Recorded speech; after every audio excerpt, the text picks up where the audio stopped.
السلام علیکم ورحمۃ اللہ وبرکاتہ. الحمد للہ وحدہ والصلاة والسلام على من لا نبی بعدہ. اما بعد فاعوذ باللہ من الشیطان الرجیم. بسم اللہ الرحمن الرحیم. اقرأ باسم ربک الذی خلق خلق الانسان من علق. اقرأ وربک الاکرم الذی. تو محترم دوستوں، میں بتا رہا تھا کہ ان بچوں کے زبانوں سے یہ سب چیزیں سن کر ہم کو بہت زیادہ خوش ہونے کی ضرورت ہے. آوارگی کے ساتھ اس مکتب سے تعلق رکھے بغیر جو بچے گلیوں کے اندر محلوں کے اندر پھرتے رہتے ہیں، آپ ان کی حالت دیکھ لیجئے. اور جو بچے مکتب سے وابستہ ہوتے ہیں، مکتب میں پڑھتے ہیں، پابندی کے ساتھ آتے ہیں، اپنا اسباق کو پورا کرنے کی فکر کرتے ہیں، اپنے سلیبس کو مکمل کرنے کی فکر کرتے ہیں، ایسے بچوں کے حالات کو آپ دیکھ لیجئے. جو آوارگی کے ساتھ پھرتے ہیں ان کو اٹھا کر پوچھ لیجئے کہ ہمارے نبی کا نام کیا ہے، وہ بتانے کے لیے تیار نہیں. اسلام کے کلمے پوچھو، بتانے کے لیے تیار نہیں. ارے بچوں کو چھوڑو، یہ جو جوان ہو کر جن کے اوپر نماز فرض ہو گئی، ایسے لوگوں کی حالت بھی آج یہ ہے کہ ان کو 5 کلمے تک صحیح سے یاد نہیں. نماز کے اندر کیا پڑھتے ہیں، اتحیات میں بیٹھ کر کیا پڑھنا ہے، یہ تک ان بچوں کو یاد نہیں ہے. اس کے برعکس دنیا کے بارے میں اتنے آگے بڑھ گئے ہیں، ان کو موبائل کی ہر ایک چیز معلوم ہے. لیپ ٹاپ کیسے یوز کرنا ہے، کیسے استعمال کرنا ہے، یہ سب جانتے ہیں. ایک بچے کو بلا کر معلوم کرو، 50 گانے اس کو یاد ہوں گے، سیریلز اس کو یاد ہوں گے، ہیروؤں کے نام اس کو یاد ہوں گے. لیکن جو اسلام کے ہیرو ہیں، اللہ کے نبی، اسلام کے جو ہیرو ہیں حضرات صحابہ، اور اسلام کے جو ہیروئن ہیں حضرات صحابیات، اس کو کچھ بھی سروکار نہیں ہوگا. اسے بچوں بغیر محنت کے 50 گانے یاد ہیں. اور وہی آپ ایک مکتب کے بچے کو لے لیجئے، اسے اٹھا کر آپ برجستہ پوچھ لیجئے کہ ہمارے نبی کا نام کیا ہے، وہ بچہ فوراً بتائے گا. تو اس لیے ہم کو ضرورت ہے کہ ہم اپنے بچوں کو مکتب سے وابستہ کرنے والے بنے، اپنے بچوں کو مکتب سے جوڑنے والے بنے. یہ بچے قرآن صحیح پڑھنے والے بن جائے، نبی کی سیرت جاننے والے یہ بچے بن جائے، اور ان بچوں کے اندر اپنی والدین کا احترام کرنے والے بن جائے، ان کے اندر بڑوں کا ادب آ جائے.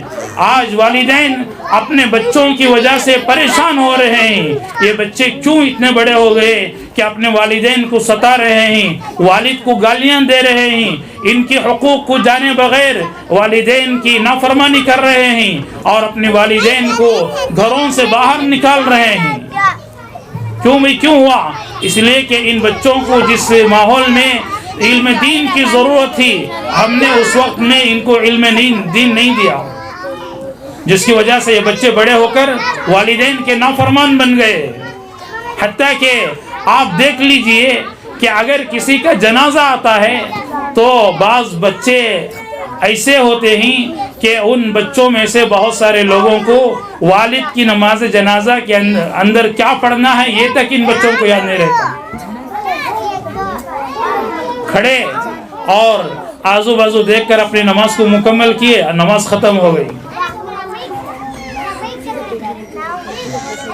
آج نوجوانوں کی یہ حالت ہے کہ نماز جنازہ کی جو دعا ہے وہ تک ان لوگوں کو یاد نہیں ہے. اب بتاؤ کہ جو والد اس کے لیے خون پسینہ ایک کر کے کمائے اور اس کے لیے گھر کا انتظام کرے، تعلیم کا انتظام کرے، اور اعلیٰ سے اعلیٰ اسکولوں کے اندر ان کو تعلیم دلائے، لیکن اس کے ساتھ بچوں کا رویہ یہ ہے کہ ان کے جنازے پر ان کے والد کی نماز جنازہ میں جو دعا پڑھنا ہے وہ تک ان بچوں کو یاد نہیں ہے. حضرت مولانا ارشد مدنی صاحب دامت برکاتہم ہم سب کے استاد ہیں. حضرت اپنا ایک واقعہ سناتے ہیں کہ حضرت دلی سے یا میرٹھ سے دیوبند کی طرف آ رہے تھے.